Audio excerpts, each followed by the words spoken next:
Hello, good morning, and happy hump day. It's Wednesday, June 25th.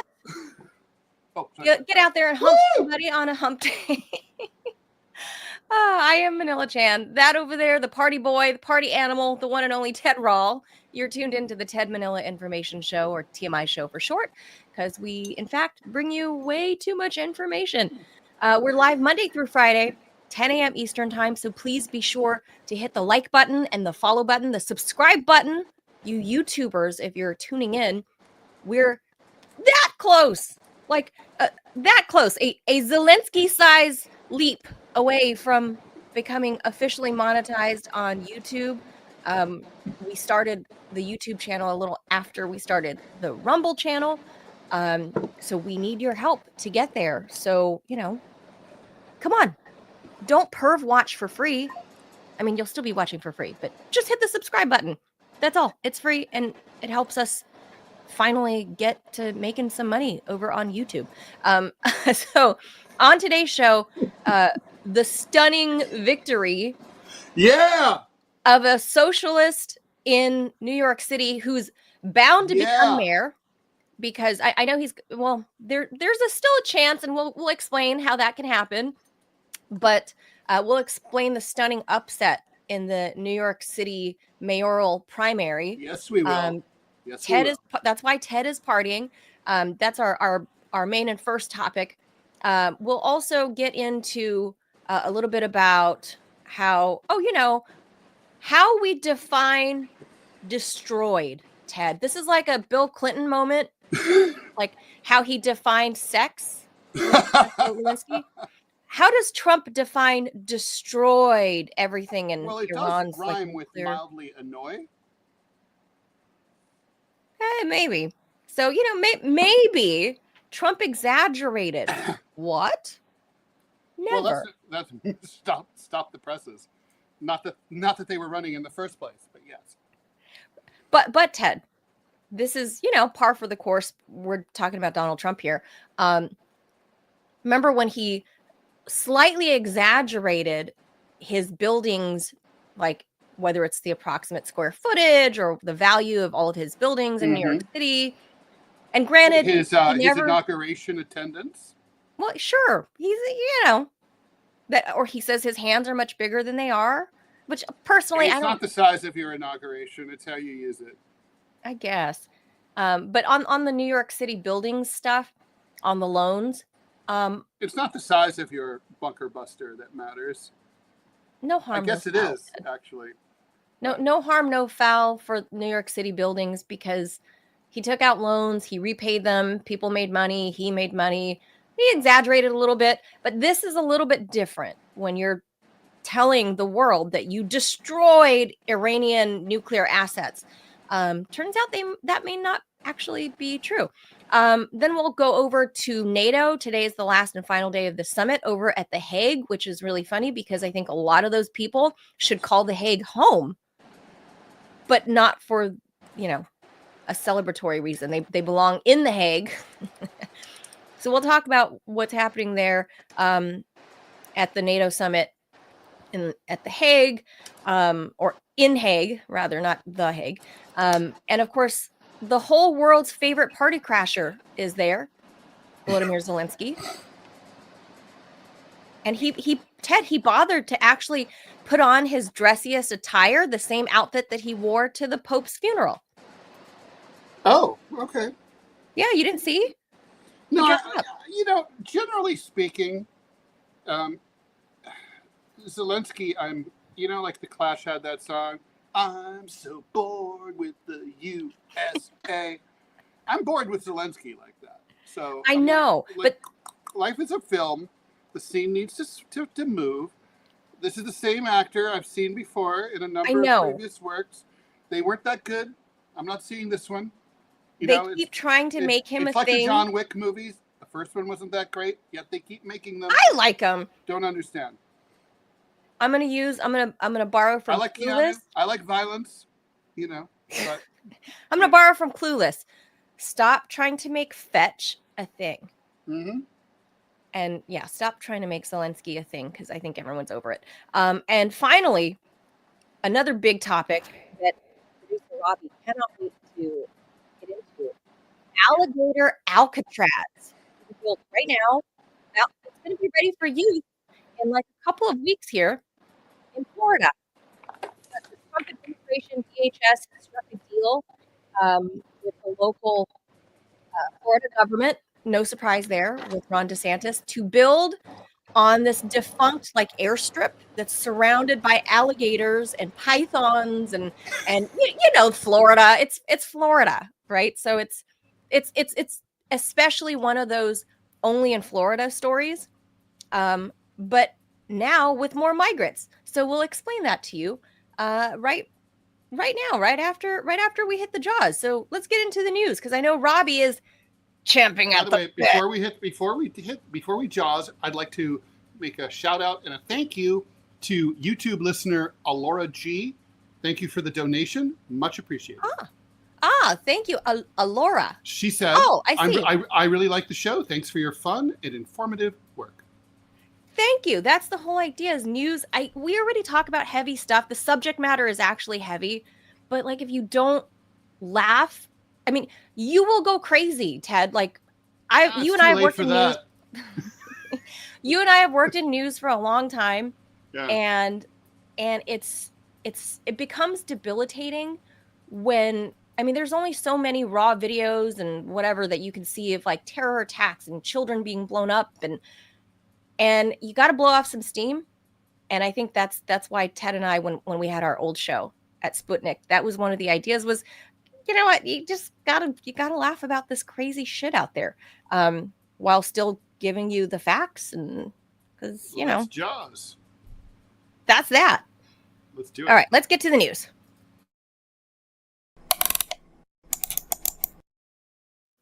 That's right. Zohran Mamdani is probably going to be the next mayor of the city of New York. He declared victory in New York's Democratic mayoral primary last night after whining bitch Andrew Cuomo conceded the race. Actually, he wasn't a whining bitch, but I'm just he was actually nice. He was actually pretty good. Soundbite. But he conceded the race in a stunning upset. Just to give you a sense of how stunning this is, we weren't expecting results to be announced until July 1st. Right. It was such a rout that we're able to declare Mamdani the winner already. The young, progressive 33-year-old upstart, who was virtually unknown when the race began, defeated the scandal-scarred former governor. With victory all but assured, Mamdani, whose campaign centered on the high cost of rent and living here in New York City, told supporters, "I will be your Democratic nominee for the mayor of New York City. I'll be the mayor for every New Yorker, whether you voted for me, for Governor Cuomo, or felt too disillusioned by a long-broken political system to vote at all," he said. "I will work to be a mayor you will be proud to call your own." Manila, important thing to understand here. There's some seriously interesting parallels to some of the stuff that's going on the right in the Republican Party. In the same way that Donald Trump became president in 2016 by bringing in non-voters into the Republican Party, people who had never voted. Last night's victory was assured for Mamdani. 25% of his voters are people who have never voted before. And really interesting is, okay, half of those 25% were under the age of 30. Okay, that's not that shocking. Half of them were over the age of 55. That means Gen X is in the house and the young boomers are in the house. And these are people who literally, as I've been saying forever, there is a huge pool of left-wing, in fact, there's far more far-right populists and far more far-left socialists than there are centrist sons of bitches. But only the centrist sons of bitches have parties. They have the Democrats and the Republicans. This is not a democracy because the entire country is not in the middle. It's on the left or on the right.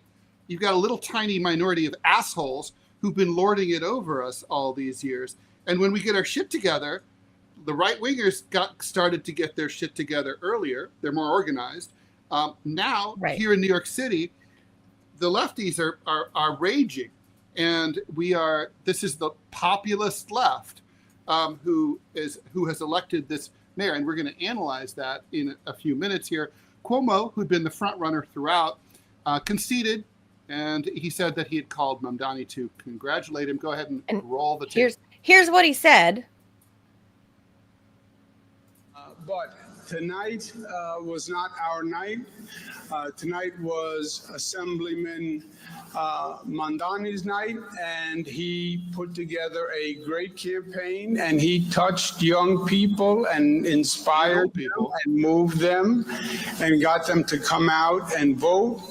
And he really ran a highly impactful campaign.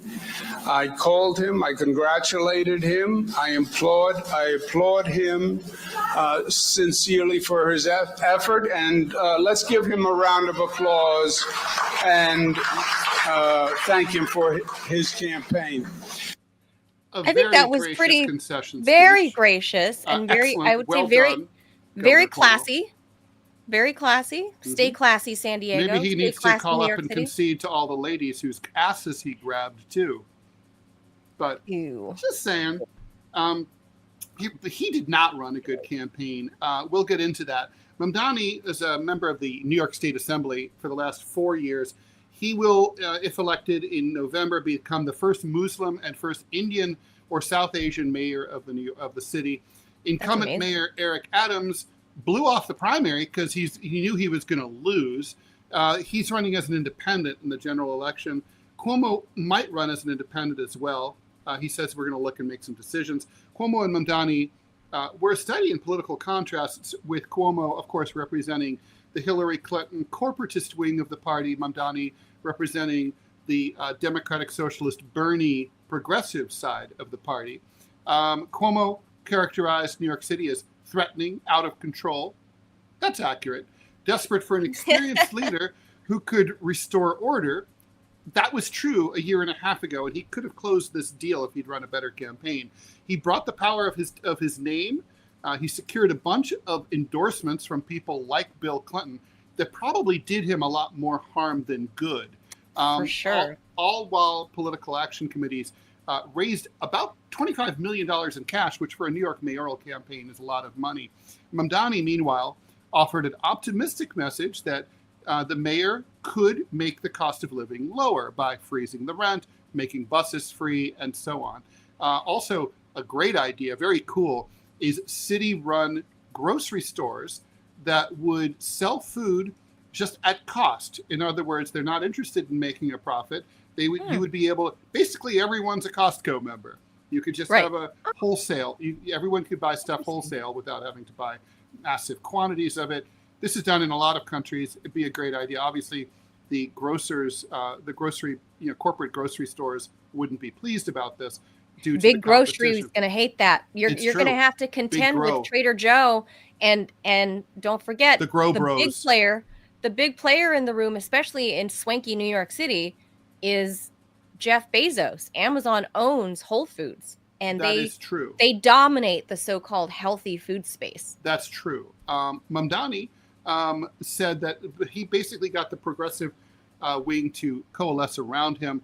He also owes, I think, a debt to Mr. Lander, who was his opponent. They cross-endorsed, and that also was part of the equation here. I assume that there's a marker there that he'll pay off in a future administration. Anyway, now... Maybe he'll still be the comptroller or now whatever. A truly vicious campaign that was marked by incredible ethnic stereotyping, scaremongering of Jewish voters, showing him in a shalwar kameez in attack ads and so on, is going to get really ugly as he goes up to face three primary rivals, possibly Cuomo, certainly Eric Adams, and certainly Curtis Sliwa. This is how strange and fucked up things are now. Curtis Sliwa, who's you may know as the founder of the Guardian Angels, he always wears the cute little red cap, beret. He is probably to the left of either Cuomo or the other corporate candidates. We'll see how this plays out, but definitely scaremongering of Jewish voters is already afoot. It's already started today. But this is a big day in New York City. And you can be damn sure that the DNC is having an emergency meeting to try to figure out how they can kneecap Mamdani. Let's not forget what happened in a while back when Joe Lieberman, the late right-wing Democratic senator from Connecticut, was primaried successfully by a leftist in the Connecticut Senate race. He decided to run as an independent, and the Democratic Party threw money at him and endorsed him against their own nominee because they didn't want a left-winger to be the nominee. So I mean, that's how they play. Don't be at all surprised if they end up putting resources behind a Cuomo run or whatever. Sure. But I still don't think Cuomo's out of the race. I think the general, I wouldn't disqualify the general election yet. I think with the Cuomo big money behind him, and including former Mayor Bloomberg and other big DNC officials. Now, to your point, Ted, about this being a war for the Democratic Party, I forget this lady's name that's talking here on stage, but shortly after her, you know who pops up on stage for this Zohran party here? Letitia James. Don't mess with the Zohran. Don't mess with the Zohran. Letitia James pops in. Yeah. So, I mean, that's kind of disturbing to me, given her position, and not because, and I've stated this a million times, not because I'm a Trumper, but because her attack on Donald Trump. You did vote for him. You keep saying that, and I keep agreeing. You're right. I did. And it's not because I'm a Trumper, but it's not because I'm a Trumper. So don't try to malign me as some sort of Trump fan. Trump, that was a vote against fucking Harris. I was never, and I voted against Harris too, but I didn't vote for Trump. Stein was never going to win. Hold on, let me talk. Stein was never going to win. Nobody else in any other party was ever going to win. So this time it was a big fuck you to the Democrats why I voted for Trump. And I mean, that was the end of it. That is as far as my support for Trump goes. So the problem I have with the Democratic Party, this is, by the way, like your vote, and why I voted for Trump, this is a fuck you vote in a big way. But she is also like a big fuck you to Letitia James also, because she's part of the problem in the Democratic Party, which to me shows me that she's a grifter, and she's over there infiltrating the Zohran party, because it's not really a Democratic Party, right? Like, she's over there infiltrating his campaign. She's the one that's from big Democrat money. She's the one. How do you think she had all the funding to go after Donald Trump, to try to go after him for the stupid real estate stuff and whatever? All right. But Manila, Letitia James isn't the story here. I don't know. Okay, Letitia James is that. I don't like Letitia James either. I think she's ridiculous. But let's bash Letitia James another time. We have major stuff to talk about here, which is this is a referendum on the future of the Democratic Party. And people might look back and say, okay, well, New York City is a really left-wing city. It's not. We've never elected anyone this far left ever. This is, you'd have to look back to someone like Mayor John Lindsay in the 1960s, and he was just an old-fashioned liberal. He wasn't going to, make the bus free or freeze the rent or anything like that, right? So what this is about the rage of the populist left. Robbie and I were talking last night, Robbie wants to pop offline about how, go ahead, pop Robbie in, and we were talking, and I was saying, like, this is an example of how we may see a major political realignment that sets aside the old D versus R division, and we may be looking at an alliance between the populist right, the populist left, against the corporate right and the corporate left, and it's a rejection of the establishment. Look at this mailer that I got, right? So this mailer, it's like the New York Times says, this was like the New York Times ran and they ran an anti-editorial. They technically don't endorse anyone in local races anymore, but they ran an editorial just saying, vote for anyone, even Paperboy Love Monster or whatever his name is. They didn't even say not to vote for him, not to vote for them. And they said, but don't vote for the Zohran. right? So that's how, like, and they ran all these like racist ads. People were like, I was not sure about Mamdani because he's 33 years old. And I was like, that's a little young to be mayor of New York. And then what young? I read the New York Times editorial. I was like, holy shit. The moneyed interests represented by the New York Times are scared to death of him. I'm on board. I'm in. And I talked to many other New Yorkers who said, you know what? That's how I felt. I didn't really know about this guy. But if like Mike Bloomberg and all these billionaire landlord asshole sons of bitches turd scumbags are so terrified of him, I'm voting for him. And it's like a Trump vote. It's a fuck you vote. It's a big deal. There is an opportunity for us to reinvent our politics and go populism versus corporatism. I'm not saying it'll be easy or even likely, but it's possible. Well, it's like what we were talking about yesterday. I mean, we talked to each other for about, I don't know, 30 minutes or so. That's right. And it was it was all about this. Mm-hmm. I'm a right winger, and I would have voted for this guy. I don't agree with him on anything, like almost nothing. But I would have voted. Well, yeah, but I would have voted for him. Part of what he's for, Robbie, is like rainbow flag alphabet people. Of course, he's a Democrat. But it's part of the progressive platform, I think. AOC backed him, Bernie backed him. That's all true, Manila, but his campaign was completely centered on economic issues.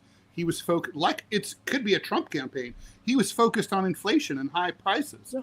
I mean, if you want to know who else is all about the Rainbow Brigade, it was Donald Trump. I mean, he is credited as being the most pro-homo president in American history. So there you have it. So I'm not going to go for this dude. I mean, he does have Scott Bessent, right? I mean, no, but I mean, let me tell you why I would have voted for him. One, and he has Lindsey Graham. She's behind him. Of course. The idea of the rent freeze, for me, that's appealing. Y'all know my situation. But the second thing is, when I was watching them, when Cuomo and all these other people and this talking head asked him, when will you go to Israel? When Zohran said, I'm not going to, I'm actually going to work for the people of New York. I'm like, right there. Yeah, why does he have to go to Israel? That's what I want. Why do you have to go there and kiss the Star of Rim fan? Why would I do that? You don't have to. It's not relevant. Israel's not relevant to New York City politics. I mean, the problems we have here are squalid subways, squalid streets, empty storefronts, empty. And here's the thing too. The fix feels like it's in here. I mean, this is a city that's lost almost 750,000 people in 4 years. Okay. So, all right, people are leaving. Mostly during COVID. Now, what normally happens, Robbie and Manila, when like 15% of the population dips? You tell me, what happens to the rent usually? Well, typically it goes down because there's less demand. That's right. That's what capitalism looks like. And the opposite has happened because the fix is in. And it's like, and people know it.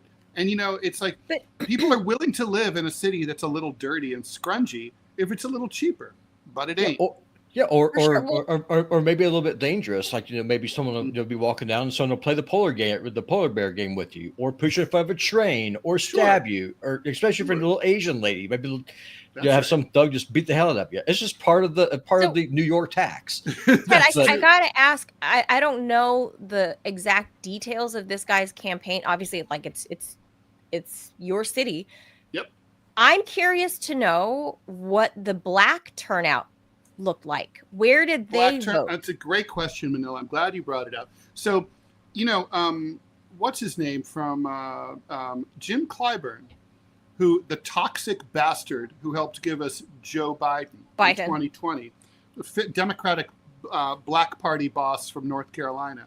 He pushed hard and endorsed South Carolina Cuomo in this race. Oh, he endorsed Cuomo. He did, and he pushed for the black vote to turn out for Cuomo. If you look at the map of the turnout, Cuomo prevailed in the outer parts of Brooklyn that are places like Flatbush, Bed-Stuy, in the black neighborhoods out in the hinterlands, in places like the Tremont section of the Bronx. So Zohran carried the more Ironically, the more prosperous, whiter, more Latino and Asian areas of the city. Cuomo carried this, you could say, well, the blacker areas, not really necessarily more working class, but there is some overlap there. So the black vote is a machine vote, and it went for Cuomo. So without that money, that wouldn't have happened. The turnout would have been even bigger here for Zohran. I mean, this is an epic sweep. I mean, it's impossible to overstate what a stunning blow this is to the establishment. We should probably talk a little bit about who Zohran is too, right? Real quick, Ted, I want to point out the numbers. So Mamdani finished this first round of ranked choice voting with 43.51% of the votes. Cuomo landed at 36.42%. And the comptroller, Brad Lander, he got 11.3%. So that equates to roughly 432,000 votes for Mamdani and 362,000 for Cuomo. And since none of the candidates racked up 50%, they needed to secure 50% because of this ranked choice voting. The contest will officially be concluded. I don't know how or why. We talked about it yesterday. Yeah, you explained it, but it's still like, it's so convoluted. I'm somebody else's vote's going to get moved to, so they still have to officially tabulate to get to 50%. Yeah, so but that's right. But there's certified? no way you can possibly, that there's no root, the margin of difference of victory for Mamdani is so big that Cuomo can't overcome it under the right. I mean, he conceded, scenarios. and he conceded. So that's So I have a question for you, Ted. I mean, just how New York, the governance in New York works. I've never been there. I don't know. Good question. So let's just say this dude gets elected mayor. I'm going to assume that New York has like a city council or something. Does. So how can he actually push through the reforms that he wants to have done? It's a great question. So traditionally, the mayor of the city of New York has been a weak position. It's a weak mayoralty compared to other cities. That's changed a little bit. When Michael Bloomberg was mayor, he made some reforms, and the most notable one is he seized control of the Board of Education. So now he controls the nation's second largest school district.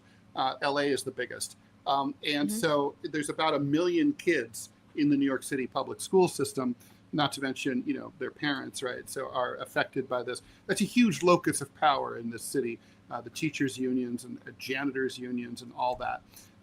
But for the most part, the way that a New York City mayor gets things done is they cultivate a strong relationship with the governor, because the governor controls the purse strings up in Albany for things like the MTA, the subway, and all that. But also, and that's going to be Zohran's biggest challenge, is to work with Kathy Hochul, who's a right-wing Democrat. She's to the right. She's to the right of Cuomo. He picked her to balance his she was lieutenant governor, and he picked her to balance the ticket. Right. He was the liberal compared to her. So it's going to be hard to see, but maybe if Zohran can do a personal reach out and touch base with her, and pour on the charm, they might be able to get some stuff done. The city council is the real power in the city.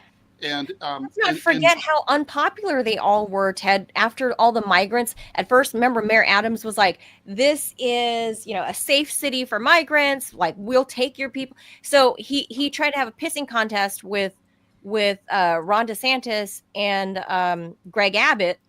And so they said, okay, I raise you, the 1,200 migrants with 30,000 migrants. What are you going to do about it? 50,000 migrants. What are you going to do about it? And before you knew it, Mayor Adams collapsed under the weight of all the migrants. They're running all over the city. They're doing all of these things. And they were starting to take up, high school gyms and elementary school gyms. And the moms over in Brooklyn, that's not true anymore, though. That process has been, ever since Biden tightened up the border right before in the closing months of his campaign, and Trump maintained that policy. Those migrants have cycled through and either are being deported or are in hiding or have been approved. I think there's, it's not. That's no longer the situation. I want to point out, to Robbie's point, the city council is far more to the left than the mayor has been ever. So this is a mayor who's going to align more with the left-wing, very progressive city council. So they're going to support him. And also the Democratic Socialist ticket swept through city council as well. There's only been one major defeat of a Democratic Socialist that was in the comptroller's race, where they didn't win. So, that's. So I think this is going to be he's going to get some things done if he gets through November, but it's going to be an ugly campaign. Yeah. Okay. Robbie says we gotta hit a word from our sponsor before we move on to the next topic. And we'll do that, and then I want to sort of talk a little bit about who he is, and then we should go to the next topic. All right, where's that thing? Okay, here we go. Still haven't tried 1775 coffee? Now's your shot. The 1775 starter kit just dropped, only 1,000 units. You're getting the bold, dark roast that hits harder than a CNN fact check. The smooth, medium roast and vitality mushroom coffee for clean energy and laser focus. No crash. All single origin, small batch, toxin-free and mold-free. Plus, you're also getting a gold spoon clip. Sorry about that, because freedom isn't scooped with plastic. All single origin, small batch, toxin-free and mold-free. Plus, you're also getting blah, blah, blah, blah. I already did that. A frother strong enough to stir up your coffee and your mother-in-law's political opinions. And a black 1775 tumbler that says, I don't take life advice or caffeine, from a woke sea witch. $170 worth of coffee and gear, yours for $99. This is for the ones who've been watching 1775 blow up on Rumble, wondering if it's actually worth it. Spoiler, it is. Go to 1775coffee/studio and grab your starter kit before they're gone. Bold beans, clean fuel, and a morning routine that stands for something just like Rumble does. Start your day with coffee that actually backs what you believe. So, quick bio of a possible mayor-elect, Democratic primary nominee. Mamdani, born in Uganda. His mom is a famous film director. He won't be president. He was born in Uganda. Okay. He's net worth about $200,000. He owns a little bit of land in Uganda that he bought recently. That's all he has. He doesn't have a car, rents an apartment, rent-controlled apartment, rent-stabilized apartment. He's lucky enough he lives out, I think, in Queens. He went, like me, to an unaccredited university called Columbia University. He also went to Bronx Science, like little brown striver kids here in New York City. That's one of the elite public schools for gifted math and science kids. Well, he's Indian, Ted. He did go to an elite private elementary school that costs currently about $66,000 a year, but he probably got a little bit of assistance. His mom's a director, but not like, she's not Spielberg. Right. I was just going to say that. But so basically, I would say this is a typical immigrant story, striving second generation, focused on academics. And that's basically where he comes from. No, he's first gen. He came here as an immigrant child. Well, that's true. But, as a little kid, right? So, but basically, he's fully Americanized, and he's ethnically Indian, and he's a Muslim. So that's scary, Ted. Yeah, and yet 20% of the city's Jews voted for him. Well, wow. As the fundamentalist Christian on the show, I just want to point out that I don't care that he's Muslim, because every Republican, look at you, Lindsey Graham and George Bush, you're Christian every 2 or 4 years. And you just enabled genocide. So I have no problem with voting for this guy. He's not a tranny. I'll vote for. I can overlook the religious indiscretions. Yeah, and I also seriously doubt that. I'll look into this. I doubt Mamdani's a regular at the mosque any more than Trump is a regular at church. He's a secular Muslim. This guy. Muslim in name only. Yeah. All right, let's keep going here. That's like Ted and I saying we're Catholics, but in name only. Yeah, I grew up Catholic. Yeah. I don't go to mass. We carry the Catholic guilt and all of that stuff, and Christmas is nice, Ted. I still believe in a lot of it, but it's like yeah. All right, here we go. Robbie has some condemnation for us as Catholics, so I'm gonna mute Robbie. I'm gonna kick him off the screen. I have what? condemnation for us. For what? Catholics. I mean, y'all just worshiping idols. I mean, that's on you. I mean, listen, that praying to dead people does you no good. And there is. By the way, I still can't believe nobody. Speaking of idols, nobody was ever able to identify this guy. Oh, no one did. So, okay, you have to tell us what the hell is that? This is Eugene Debs. Really? Why do you have that? Ted has weird tchotchkes. If you're not Eugene familiar. Debs Anyway, is my patron saint. Okay, Robbie, I'm sending you to the back. We'll be bringing you back in a little bit to talk about your home state. Oh yeah, course, that's true. Florida. All right. Okay, off to the races here. A U.S. intelligence report hilariously suggests that after Donald Trump risked World War III, the nuclear program in Iran has only been set back, wait for it, a few months after the U.S. airstrikes, and actually was not, quote unquote, completely and fully obliterated at all. No, bigly. It was bigly obliterated. Not even a little bit. The report leaked from the Defense Intelligence Agency contradicts, to say the least, Trump and Netanyahu.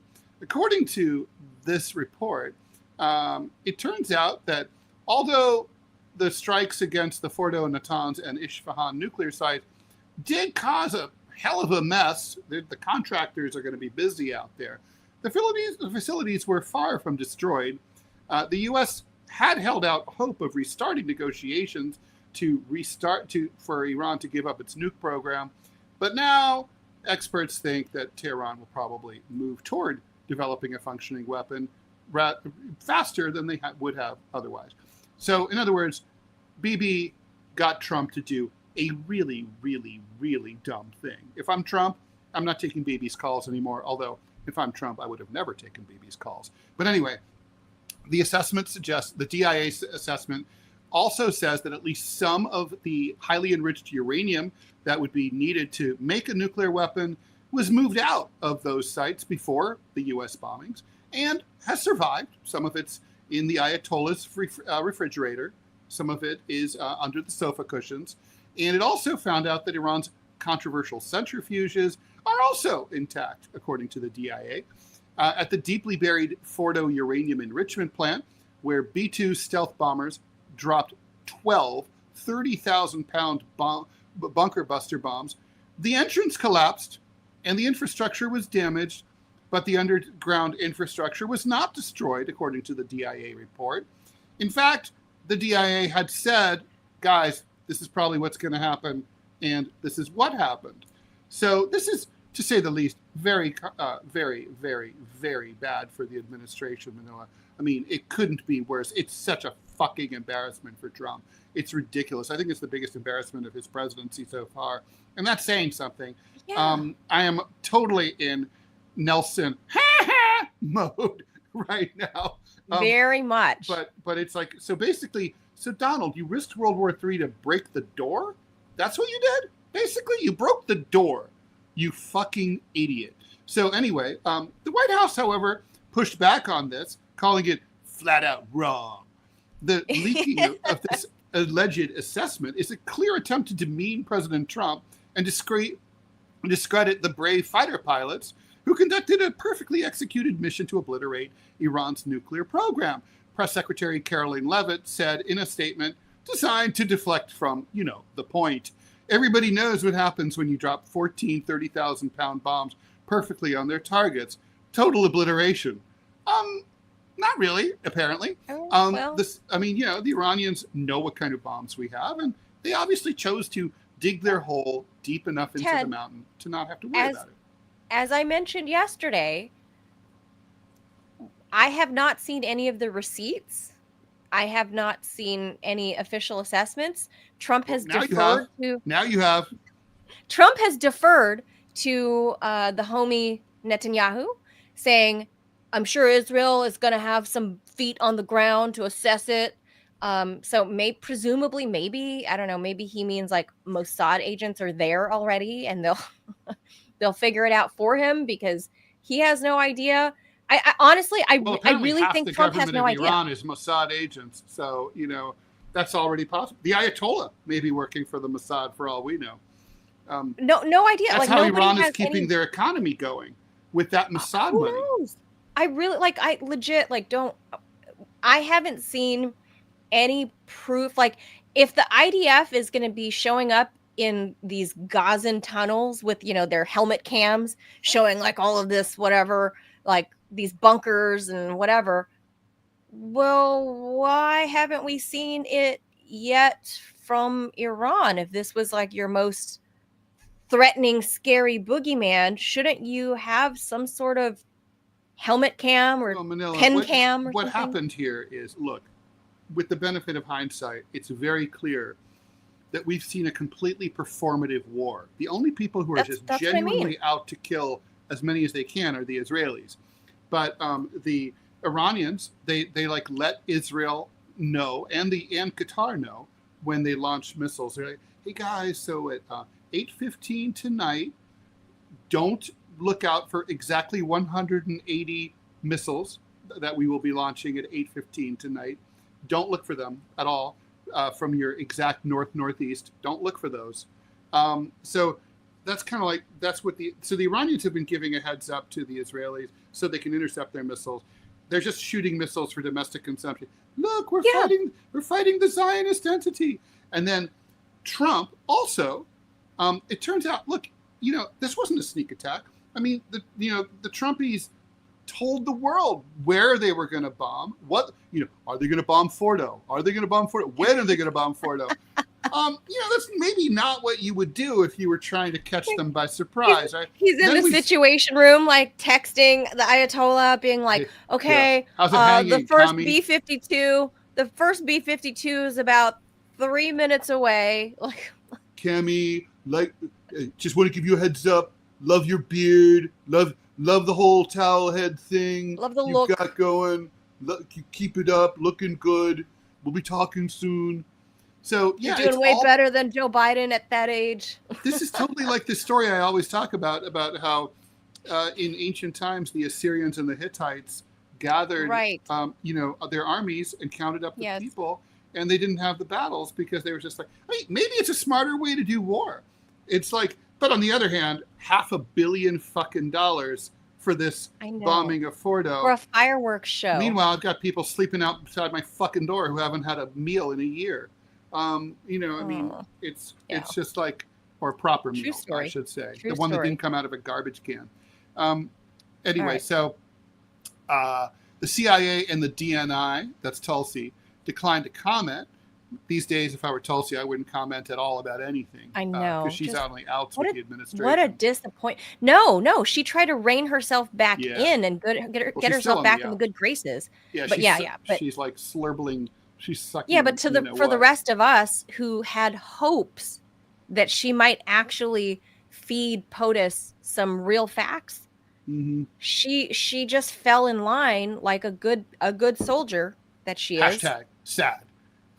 Trump envoy Steve Witkoff, who said that he had read the damage assessment reports, said that the strikes had deprived Iran of its ability to develop a weapon, and called it outrageous that the U.S. assessment was shared with reporters. It's treasonous. So it ought to be investigated. Develop the weapon that they were never developing, according to the DNI's correct congressional testimony in March. But Manila, here's the funny part, right? It's like this report is totally false, and anyone who leaked this false report is a traitor. Like, wait, it's false. Is it a leak? Well, yeah. I mean, is it really a leak if you're just bullshitting the press? Well, if it's not true, then why is it classified? I mean, what is bullshit classified now? I mean, Ted, your logic is not permitted in this administration. No. Or apparently in the media, because the media doesn't even point out. You know how the media always says every time Trump talks about yesterday we answered that question from the young viewer about how you can tell Ricky. The media is Rick. Oh, good memory. That how can you tell they're lying, right? And it's like, every time they talk about the nuclear program, it's always the program. I mean, I don't know. It's just it's. Oh yeah, sorry. When they talk about Trump's, I remember what I was going to say about Trump's repeatedly discredited claims that he won the 2020 election. That's how they always say that, right?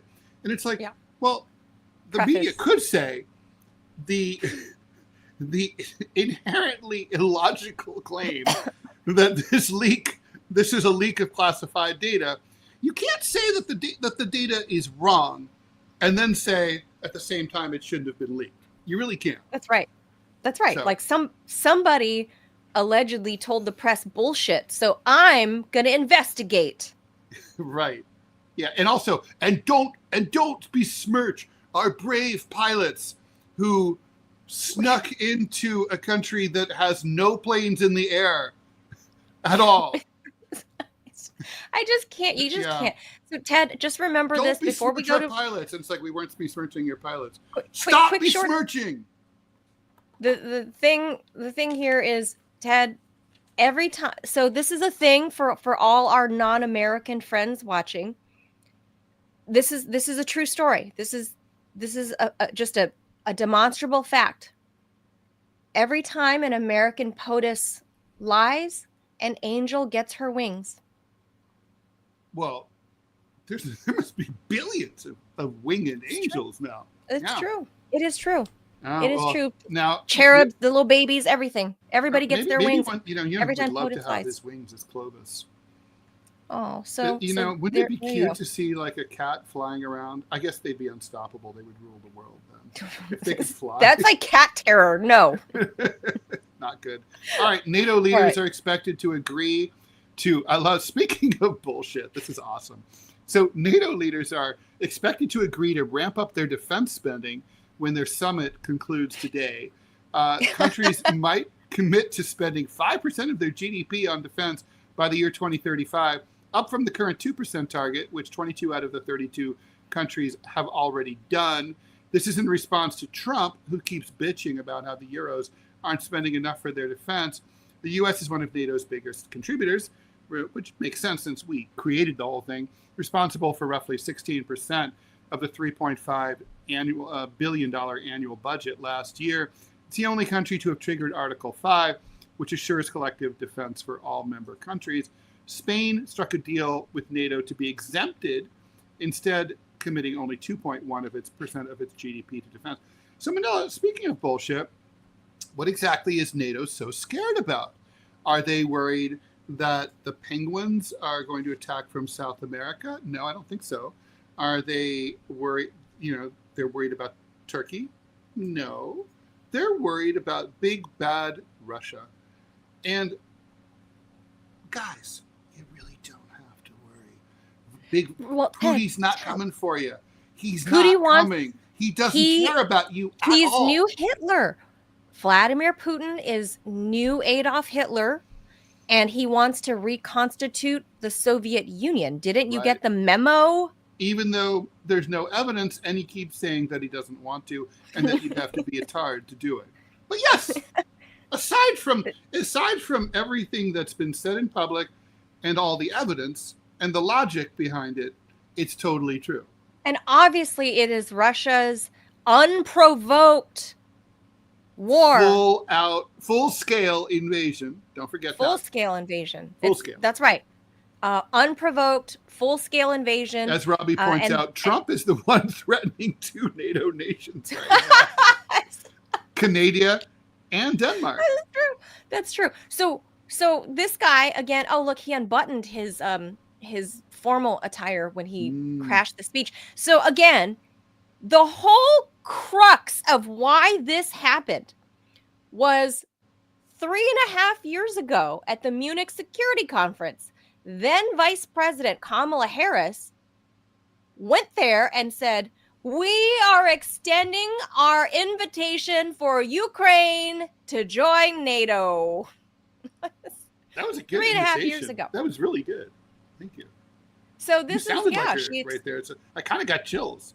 I suddenly flashed back to my contempt for her when you were. It's a California thing. Oh. And you have to very much extend the end of each word because then they know you're serious. And so she was seriously That's maybe why inviting no this guy. California woman will ever be elected president. No one wants to hear that voice. I know. I don't know why. I don't know.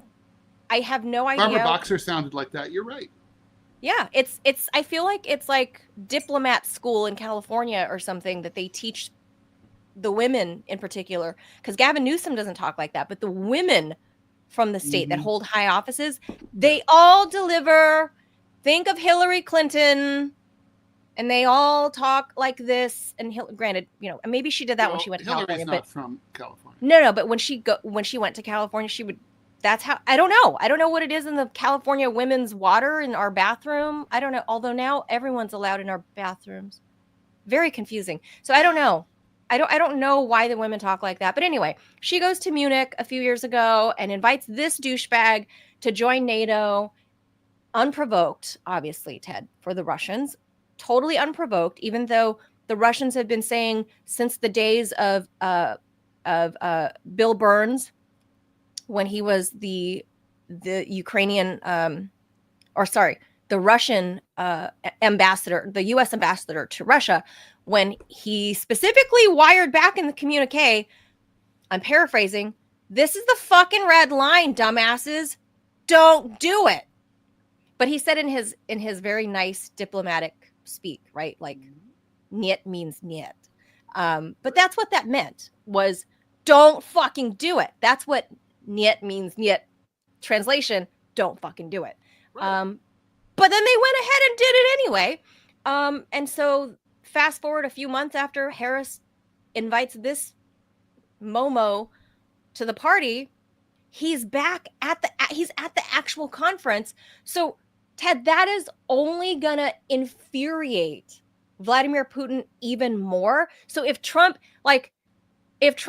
wanted this thing to come to a conclusion finally, he really, really, really should have said, Mark Rutte, hey, asshole, don't invite this guy because you're going to piss off Putin while I'm trying to win the Nobel Peace Prize here.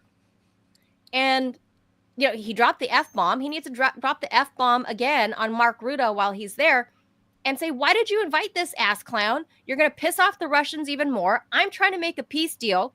I'm trying to win the Nobel Peace Prize. And this asshat is giving a speech. He's not a member of NATO. He should never be a member of NATO. To piss off. Honestly, I take your point. I don't think he should have been invited. I mean, what does he have to fucking say? But I mean, the point is that I think the Russians are plenty pissed off as it is. Well, and, it's probably. I don't think this one additional indignity is going to really move. No, I don't think it's that. I think how Vladimir Putin's going to read this is that they're going to try to circumvent NATO's own charters to find a way to get this clown into the group. I feel like as a, you know. Yeah, they could do something like they could give Ukraine. Here's my what I smell is junior membership, like creating they're going to create some bullshit new category, right? Like, yeah, like you're part of like the Webelos part of NATO, right? Your NATO apprentice program or something, you know, like where we don't give you NATO full Light. Article 5. Your NATO Light, you don't get full Article 5. NATO Free Edition doesn't have all the features. That's true. You don't get full membership features, so you don't get full Article 5. You only get 3 members of NATO. Article 2.5.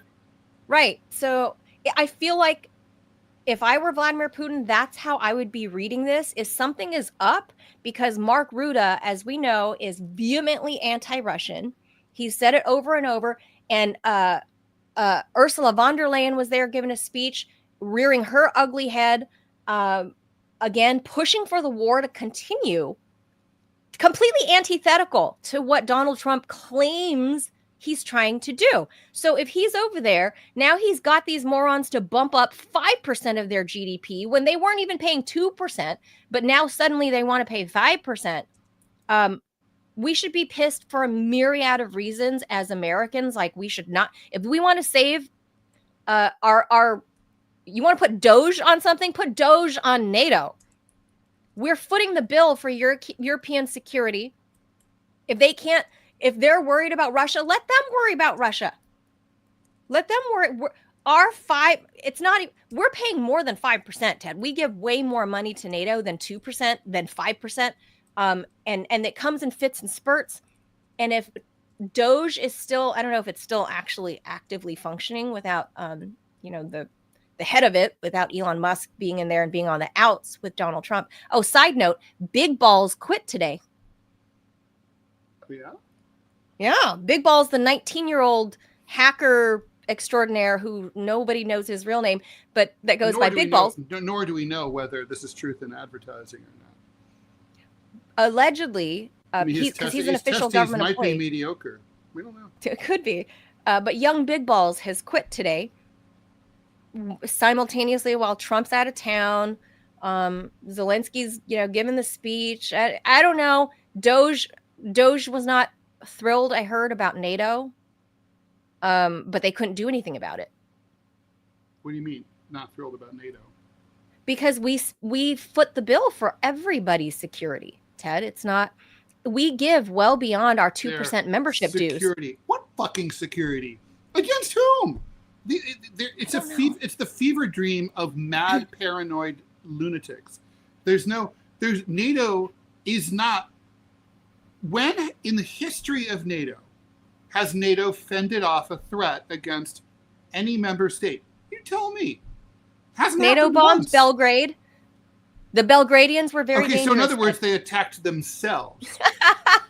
The Belgradians in particular, not the Serbs. Right. Mm-hmm. The Belgradians. The Belgradias.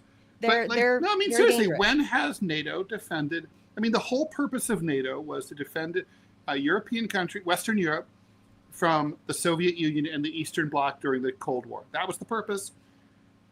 And then after that purpose, it was like supposedly to repel, I don't know, the Chinese or whatever, the dirty Iranians, something, the Russians. When has that happened? It's literally never, Manila, it's never happened. Right? Just this. Am I missing something? Has that ever happened? There's been no use. Look, after the fall of this, the whole reason that NATO exists was to counter the Soviet Union. The Soviet Union fell in 1991, thus ceasing the need to have this organization. This organization now its sole existence is there to create the conditions to keep justifying its existence. So it's like this, the snake eating its own tail. So this is like just such an annoying. I just hate looking here because this is why the war will never end. NATO is continually fanning flames, and if Trump was smart while he's there at this summit, then he should actually pull this guy aside and say, dude, I get what you're trying to do. I appreciate it, but nothing doing. We are effectively the head of NATO, the U.S. You're not going to join. Thanks for the speech. Nice to see you at dinner. Goodbye. Goodbye. You're not going to be even a junior member. You're not even going to be. It's just not going to happen. Manila, it is such a grift. I mean, so, do you want to take a guess? Because I just looked it up. How much has been spent on NATO since its founding? During which it has literally not done anything to defend Europe. Nothing. How much money do you think it's been spent since its founding? I mean, I'll give you a hint. Since its founding? Yeah, since its founding. Total. Hint. It's a lot. Well, yeah. Yeah. I can't even guess. Please. Imagine. Well, guess. I know that Trump was really pissed. Trump 45 was really pissed at Germany because back then Germany was still the economic powerhouse in the EU and de facto leader of the European Union. Come on, take a guess. Give me a number because I'm going to tell you. They weren't paying. You're going to freak out. They were paying sub 2%. So are we talking total members or just America? Total. Since its inception? So yeah, it's like impossible to fathom. Here, I'll just tell you. $200 trillion? Okay, it's not that much. It's between $5 and $15 trillion. Okay, so I asked, what does $10 trillion, which is the average of those amounts, what would $10 trillion get you? So the most expensive yacht in the world is $600 million. You could buy 16 million of those. 16 million. Okay. Eliminating all poverty on Earth requires about $1 trillion a year. So you could do that. That's it? You could do that for about 10 years. Yep. Well, that's because capitalism wants poverty. It's the entire GDP of Japan plus Germany. So you could buy your own Axis. Okay. That's kind of cool, I would think. They're just putting up all this money. You could buy 25 million homes in the U.S., housing 75 million people, or nearly the entire U.S. population in modest homes. Huh. That's a lot. That's a you lot could of buy money. 14. You could build 14 new equivalents of the Hoover Dam. This is just so much money. You could build enough solar capacity to power the entire U.S. several times over. Whole point here. We could go to the moon 100 times. So the whole point of this mathematical exercise to put that into perspective. What a fucking obscene waste of money and resources. Obscene waste of money to make this fake boogeyman in Russia, in Vladimir Putin. It is a grift. It is a money laundering scheme. It is to keep the defense agencies of every country, keep their palms greased, taking away from the social welfare of every country. Now, Spain, we should note the reason. So 2% is the bare minimum membership dues every year, Ted, 2% GDP. Spain has agreed to only 2.1. They upped it a teeny tiny bit because they're kind of in economic turmoil, and their economy is kind of in a tough spot right now. Spain is also right now in the position of, well, we need tourism dollars, but the locals, especially in the Catalan region, are non-violently but still attacking tourists because to Robbie's point about the expensive rents going up because of out-of-towners and people buying vacation homes or what have you, all of the tourism that much of Spain's economy depends on is actually driving up prices for the locals, for the Spaniards themselves. And they are being priced out of their own homes, their own communities. So Spain's kind of in this difficult position with their inflation and whatever. So they're like, we can't afford to do 5%. We'll up it 0.1%. So that's proof right there that a first world nation, a European nation, a beautiful nation. I love going to Spain. Beautiful place that cannot afford to keep paying membership dues for. Who's going to attack Spain, Ted? Who's going to attack Spain? Nobody. I know, the Moors. I guess. I mean, we better go to Alligator Alcatraz because I've got a DMZ coming up in 24 minutes. So all right. This is a Robbie story. All right, Alligator Alcatraz, an immigrant detention facility located at an isolated Everglades airfield, surrounded by mosquito, python, and alligator-filled swamps, is just days away from being operational. That, according to the feds, Florida officials are racing ahead with the construction of what they call Alligator Alcatraz, classy Florida, to help carry out Trump's mass deportation agenda, working to build a compound of heavy-duty tents, trailers, and temporary buildings similar to sites used during natural disasters. The construction of the facility in the remote and ecologically sensitive wetland 45 miles west of Miami is pissing off environmentalists as well as human rights advocates. State officials say it's critical to crack down on immigration. Construction in the middle of summer, not that it gets hot in the Everglades in Florida in the summer, is part of the plan to operationalize 5,000 immigration detention beds by early July, according to the state AG, former chief of staff for DeSantis, and a key architect of Florida's own immigration enforcement program. He also helped coordinate the state-funded flight of 50 Venezuelans to Martha's Vineyard 3 years ago. You'll remember that. In the eyes of the Floridians, the harsh conditions and its 10,500-foot runway make it ideal. We don't need a lot of brick and mortar, and thankfully, Mother Nature does a lot on the perimeter. There's really nowhere to go. If you're detained there, there's no way in, no way out. The Trump administration wants to double its 41,000 beds for detaining migrants to at least 100,000. That's totally not there in Florida. 50 years ago, Marjorie Stoneman Douglas and other environmentalists rallied to stop that same place from being turned into what was going to be the biggest airport on Earth. Now they're pissed off about this. Surrounded by Everglades National Park and Big Cypress National Preserve, this land is one of the most fragile ecosystems in the country. That's actually true.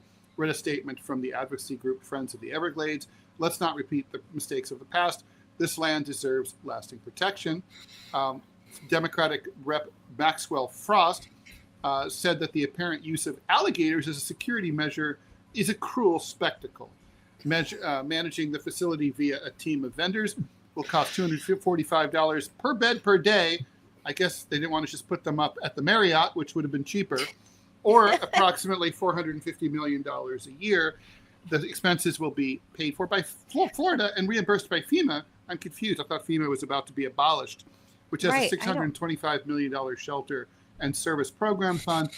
Immigrants arrested by Florida cops will be held at the facility, as well as immigrants in the custody of people who claim to work for ICE, although there's no proof. They just dress like it. Goons. They wear masks and because they're a bunch of they dress in Amazon uniforms. I want to point out these are not immigrants. These are illegal migrants. So the language matters, the verbiage matters, and I don't understand why the tree huggers are pissed off. This is an ecologically sound solution. These are the swamp lovers, not tree lovers. Right. These are the people that love the gators. Listen, as someone who grew up in Florida, I can assure you that there are trees in swamps. I've seen lots of them. Mangroves. So I speak from experience in this particular matter. This is an ecologically sound solution. How is this ecologically sound if the environmentalists say it's bad? Because they're lying.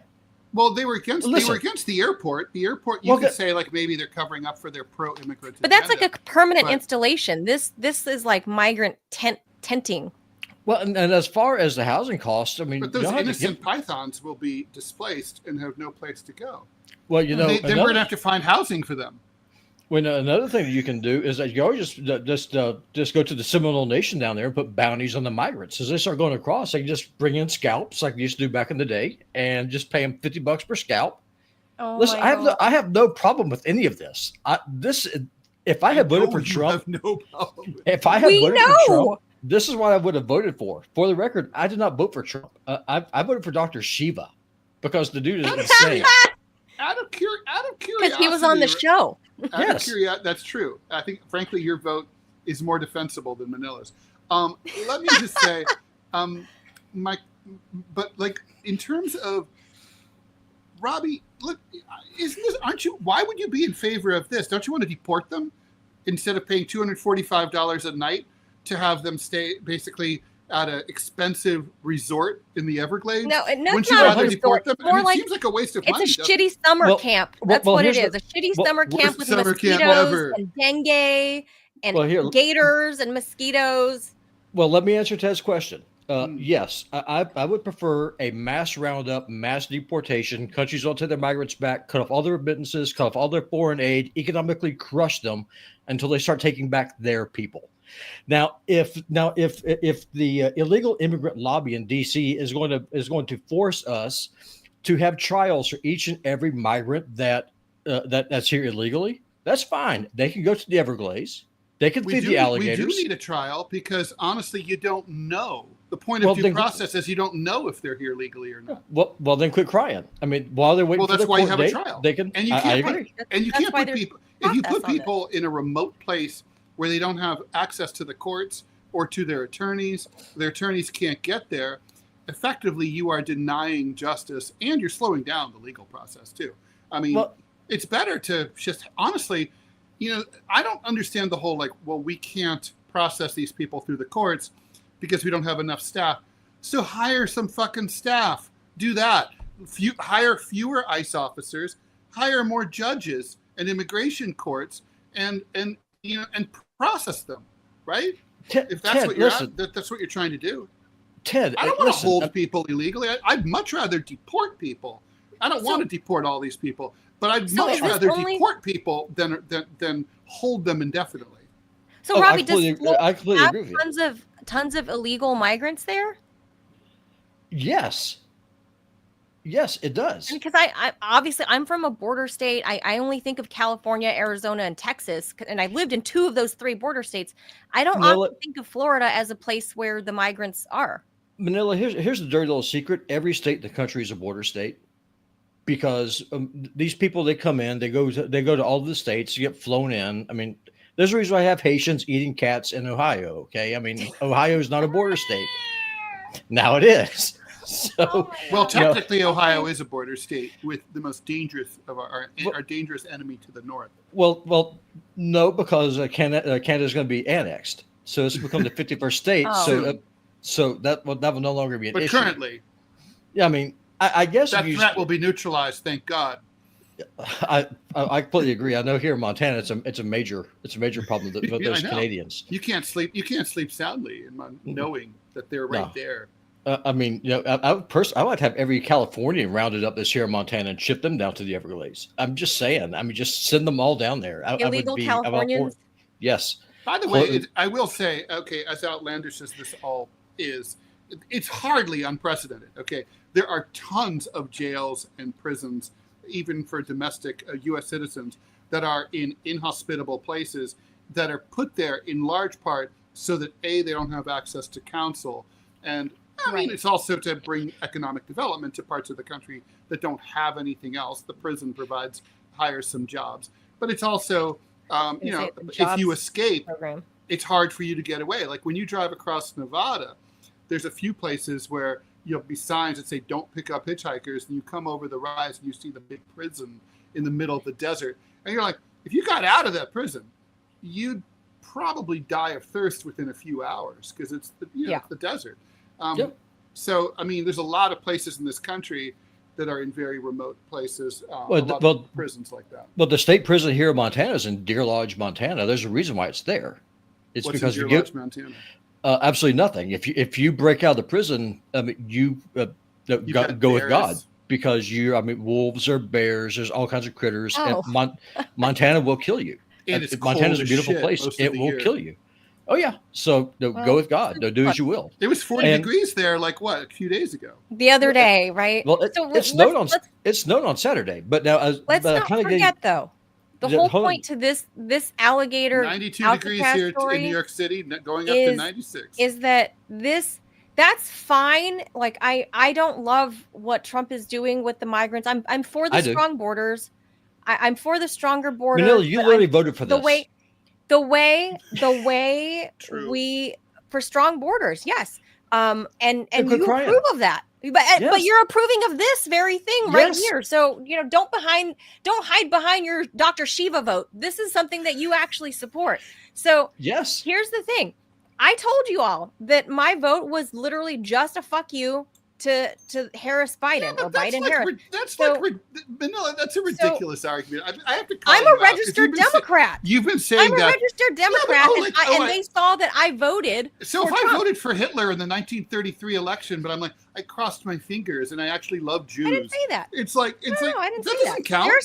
History just looks at Ted Rall voted for Hitler at the end, right? There's some. That's fine. There are some things. There are some things that I Jean-Paul probably Sartre said we are judged by our actions, not our theoretical message we were trying to send through our actions that nobody got. I have all these other actions that prove otherwise. That I have other things that are more valid to why my existence and what I'm talking about, other than saying one big fuck you. You know what? Like my vote doesn't fucking count anyway because where I live in Northern Virginia is ardently fucking blue. It doesn't fucking matter. If your vote doesn't count, then why did you make it? Because the local, because every election, every national election is local, and the local DNC, of which I'm a registered Democrat, they will have seen X amount of Democrats here voted against.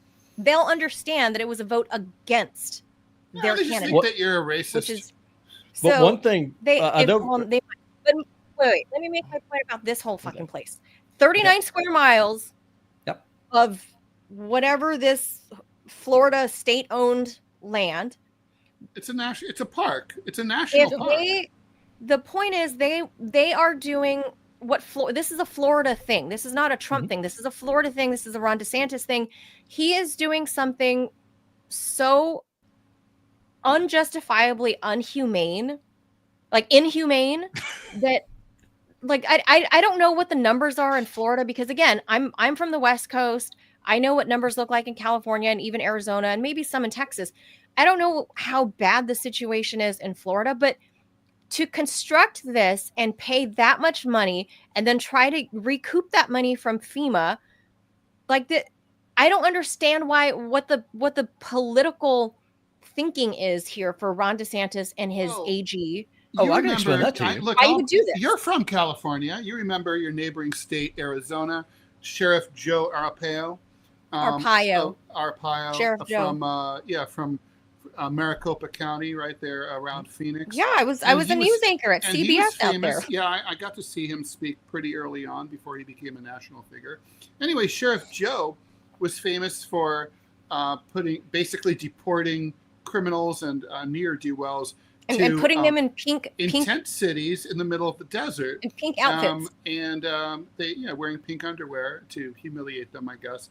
And the thing is, some of them died from heat stroke and heat exhaustion, and he didn't care. And he was very popular because look at me, I'm tough on crime, I'm mean to the criminals, I'm not coddling the criminals. That's what this is. It's the same sort of thing. I'm going to be mean and cruel to the migrants and to the immigrants, and treat them like shit, and the voters are going to love it.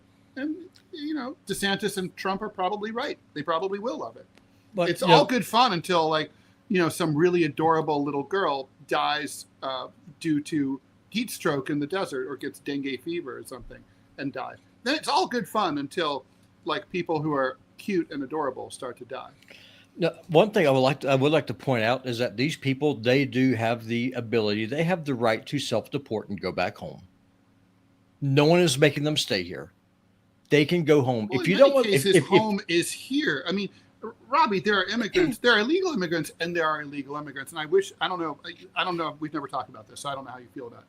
But I feel like, if I'm pro deportation, I would have a hierarchy of of the hierarchy of deportation needs. And my hierarchy of deportation needs would start with turds, like criminals, rapists, felons, those people. It would also start with people who are recent arrivals, who snuck, who are gotaways, who snuck across the border.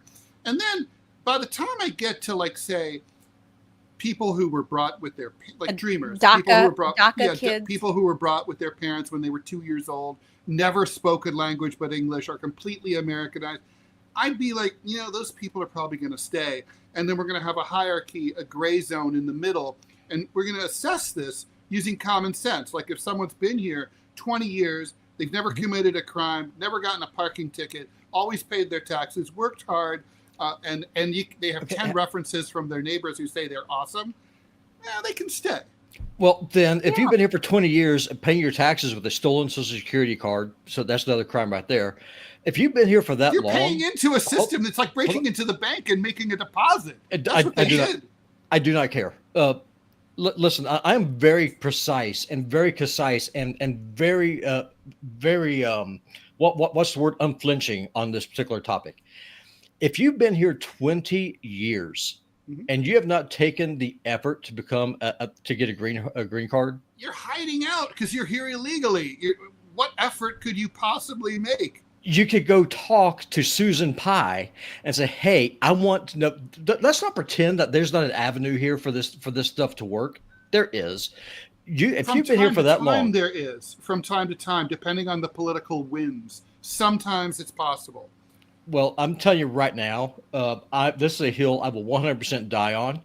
I have zero problem with deporting every last man, woman, child. They're all gone. But you don't think there should be an order of a sort of a basic prioritization? Like, for example, so if you're a cop, you see, and you're there to catch speeders, and it's in a 55 mile an hour zone.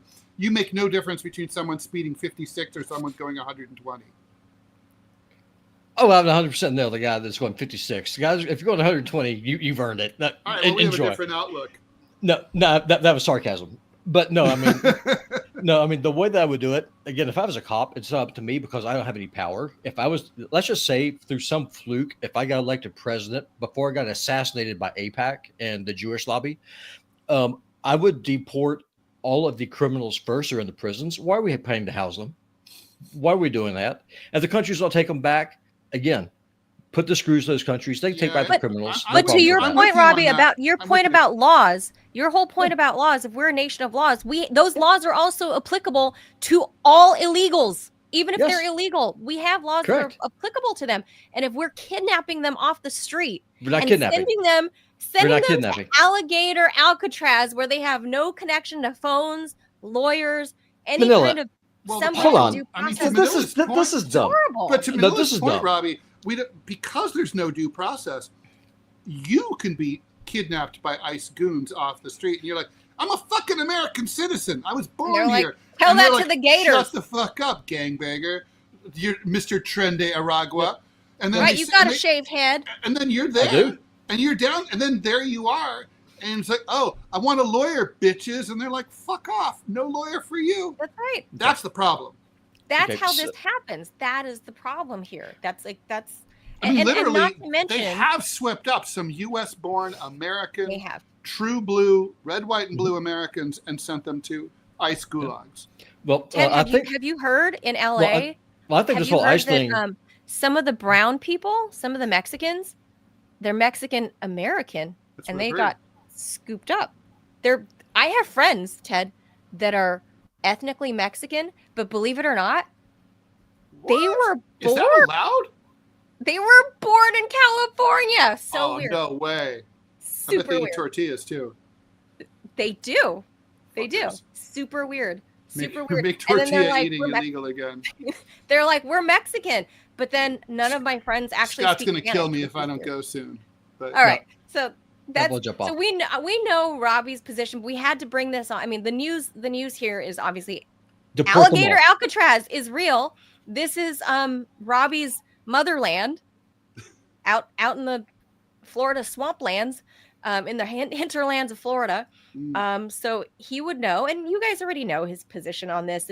And this was like, it's just wild. It's just wild that, like, I used to joke with Robbie that this would be a dream come true for him at the southern border, is like dig a moat, throw some gators in there, and then one will come through. I used to joke about it like years ago, and now here we are. Like, it was a joke. I was joking about it. And here we are. I know you weren't. And here, but I just can't believe it. Like, it's actually happening. There are no jokes. There's only bad humor. Good. So that's that. All I can say is do more of it. Make them leave. Get them out of my country. Goodbye. No apologies here. They don't need to be eaten by gators. Then they can freaking leave. God. Well, how would you feel if they were eaten by caimans? Would that be better? Listen. Either way, it's ecologically sound. Okay, it's a good source of protein. I mean, Mother Nature it has a self-correcting mechanism. This will work. This is an ecologically sound system. You're just like hanging. No, you can reuse the rope. You can use hemp. There's no chemicals involved. And the environmentalists should be behind this effort. You're reducing the carbon footprint. That does it for the problem is they're us. going to pave over wetlands, right? And those really are delicate. That's a very delicate, important part of it's Florida's lungs, basically, right? Dr. Reese would shake his finger at this. No. I mean, the Everglades are a super important place. I mean, personally, I wouldn't put them in the Everglades. I would stick them on one of the keys. Just stick them out there on the island. Just like, here you go. You know, those keys are really small. I know. Yeah. Just stack them up. Like an apartment. So weird. All right. $245 a night just seems like too much. That's exorbitant. And food. But no, it's insane. Listen, right now I'm sleeping on an air mattress. Okay, if I can sleep on an air mattress because I'm trying to move, these migrants will sleep on air mattresses too. And that's the last word. Let's go because Ted's got to go. Yeah. All right, guys. Thanks for tuning in on this Wednesday. We'll be back tomorrow, 10 a.m. Eastern time. Make sure you guys hit the like and the follow button or the subscribe, depending on which platform you're watching. And I hope you guys will be back and help us grow this channel. Hit that subscribe button, please, over in YouTube world. Even the haters, like, don't be a shit ass, man. If you're gonna throw some shade in the comments, shittery, then at least hit the subscribe button so you can come back and throw more shade. And maybe I'll talk shit back to you personally, because I know that gives you a nice little woohoo, real quick. Little woo-woo. Oh, real quick, So, a quick programming note. I'll only fight back if you subscribe. Uh-huh. I did we did the premium show yesterday. I'm going to air that on Rumble as soon as the show is over. Oh, cool. So very good. All right, everybody. Thanks for tuning in. I'll see you. And actually, it's a really good premium episode. Stay tuned to it. It's very informative. It's with Scott Stannis and Robbie and I, and it's about famous last stands in world history. Very cool. It's history. Yeah, it's a history lesson. Adios, amigos. Bye. Bye, Robbie. Bye, Manila.